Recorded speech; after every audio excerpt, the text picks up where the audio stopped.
What's up everyone? It's Muse. So today we have a world boss clear on Ashava for the Diablo IV beta. So to get the mountain trophy, this is something that you're gonna have to do in the beta.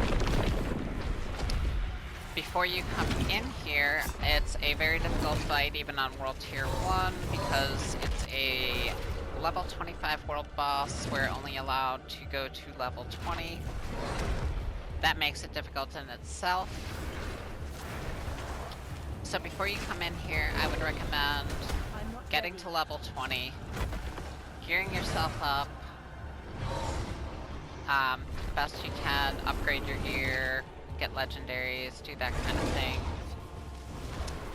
Make sure you have a good build. The first group I had, we just didn't have the burn, and we had a lot of people that were running builds that are not for a world boss. They're for like trash killing, things like that. So you want to make sure you have a good build. If you need to, go do some research, go take some looking around, and find out what's a good build to come in here with. So when we start this out, we were actually a couple players short. The DPS was a little low at first, so I was kind of worried it was going to be the same thing as it was the first time around. But luckily we have some people come in about midway through the fight, and we end up with a full group, and you can see the burn goes a lot quicker the second half of the fight than the first half. So I am going to end up dying quite a bit. This is only my second time. I didn't get to do the first two betas.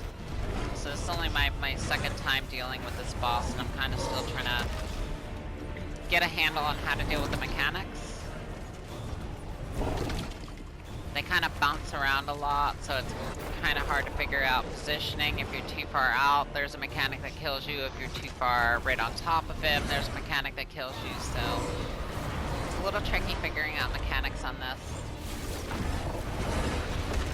Not understanding the mechanics, but where to position to be able to deal with them. The animations for the mechanics are fairly easy.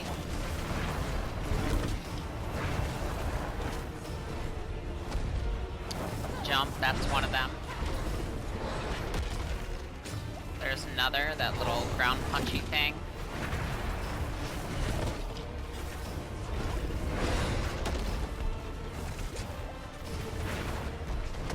I was trying to stay in between his legs because there's one he does where he kind of like uses both his arms to scratch the ground, and like one of the safe spaces is right in between his legs. And I don't want to get too far out because of this right here, that mechanic. If you're on the outside or at range when he does that spin thing, that's not going to be a good scene. That's pretty much an instant death.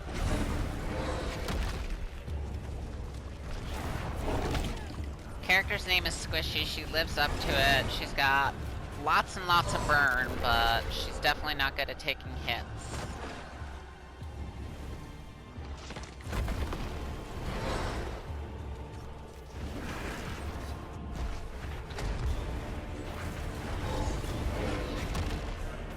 And I'm really, like, I kind of lost track of the mechanics quite a bit because of what happened in my first fight with not having enough DPS to clear it in the group.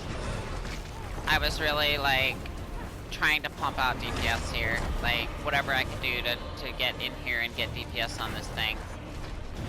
And especially seeing, because I knew, like, when we started the fight, we didn't have enough people, so it was going to be slower to begin with.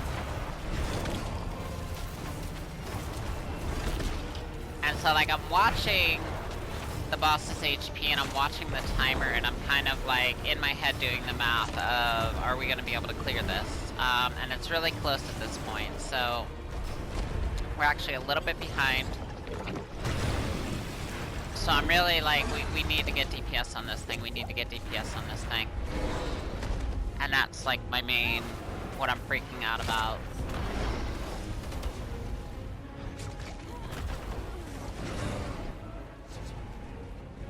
Now, as you can see, he jumped away and then went into the spin thing, so that's when you want to use like your teleport, your dodge, something to get back to him.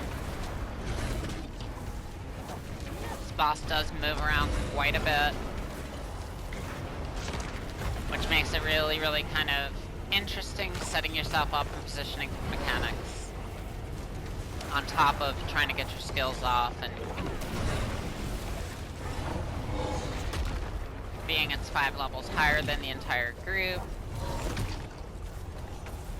This is definitely fairly challenging. Get one of our people up there just as we can. As you can see, our group doesn't have a lot of uptime on vulnerability. I think we only had one rogue, and not sure what their build was, but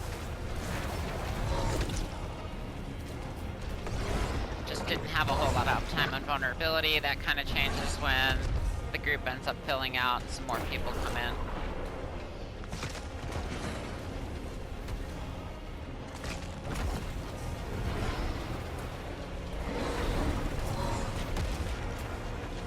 Now you can see the timer, we're really behind on DPM here, DPS.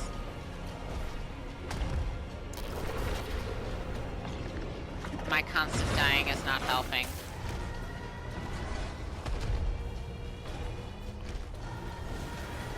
I don't think we have any barbs in the group, so...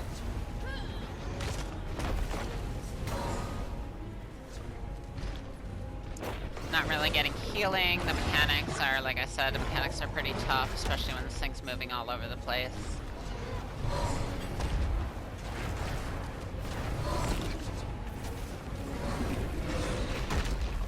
I need time to prepare. And yeah, with, you know, I went out, I did my farming, did my renown, did all the things to kind of get this character as strong as it's going to be at level 20. And so I've got a fair bit of DPM. I have a good build on it.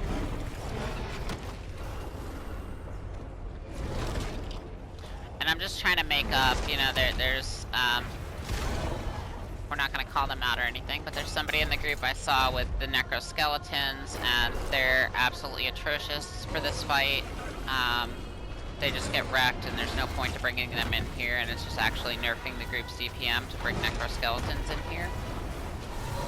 So as soon as I saw those, I knew that was another, you know, on top of being short people, on top of, so really, like, right off the bat, I was like, you know, we're going to have to do a lot of DPMing here.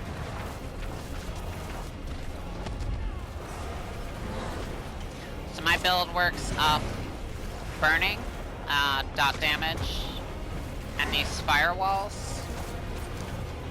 So I'm trying to get as many of these firewalls down as possible. I'm trying to keep the boss burning. I do more damage when he's in a firewall, and I do more damage when he's burning. So just trying to keep those up, trying to keep uptime on those.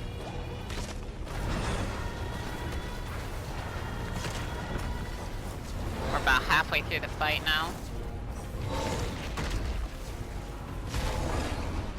And right about somewhere in here is when the group's gonna end up filling out, and you're gonna see the DPS really picks up pace here. Once we had a full group of 12 people, it became a lot easier, and had we had the 12 people right from the get-go, it probably wouldn't have even been close.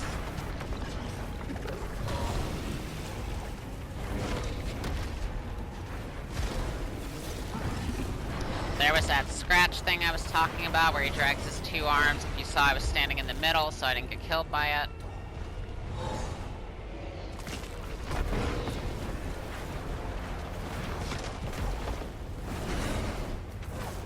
I need time to prepare.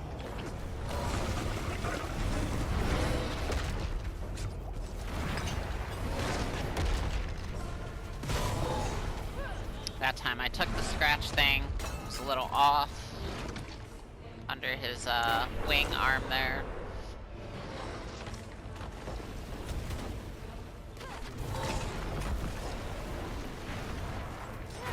It's starting to get really close in the timer, so I'm not worried about reses now. I want to just dump as much DPM as I can on this thing.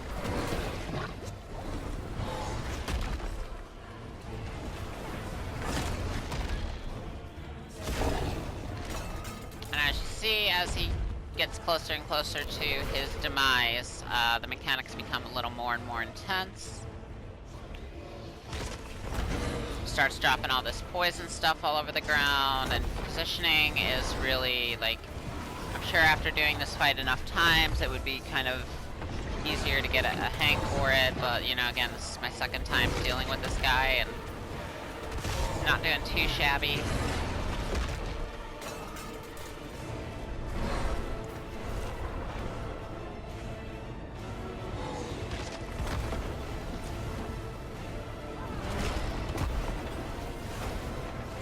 I am dying a lot, but I'm avoiding a lot of mechanics as well, and that's kind of the learning. Like, I'm avoiding it a lot more than I did the first time I fought him.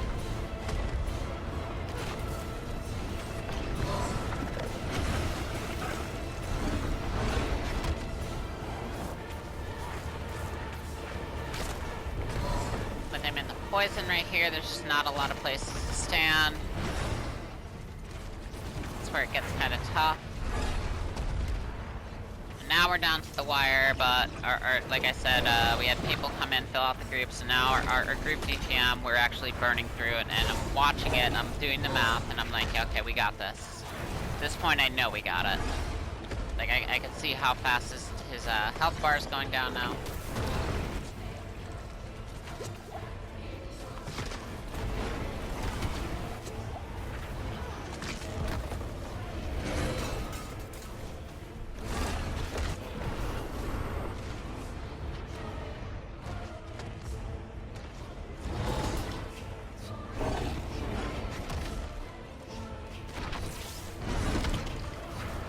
Trying to get back to it as fast as possible. I know I have a lot of DPM, so trying to just keep that burn up with the rest of the group. Keep it going.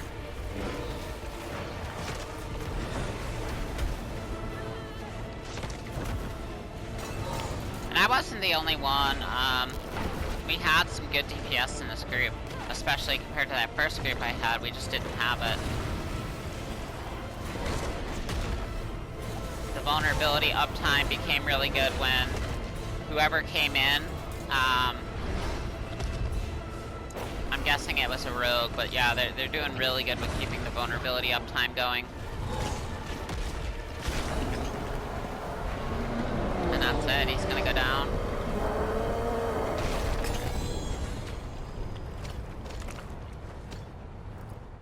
We're gonna get our achievements, we're gonna get our mount trophy. All the things. I'm impressed.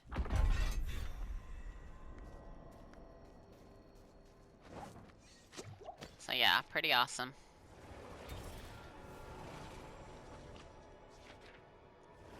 Thank you. So, yep, that's Ashava.